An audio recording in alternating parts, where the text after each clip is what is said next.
शंकर भगवान के शिवलिंग पर जब बेलपत्र चढ़ता है तो बेलपत्र का जो सीधा भाग होता है वो शिव जी के शिवलिंग पर होना चाहिए, उल्टा भाग ऊपर होना चाहिए। जब नंदीश्वर को बेलपत्र चढ़ाते हो तो नंदी को दो जगह बेलपत्र चढ़ती है, आपको ध्यान में होगा।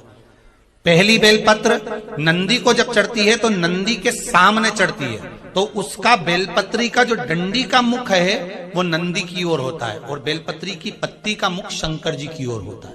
समझ में आ रहा है सबको?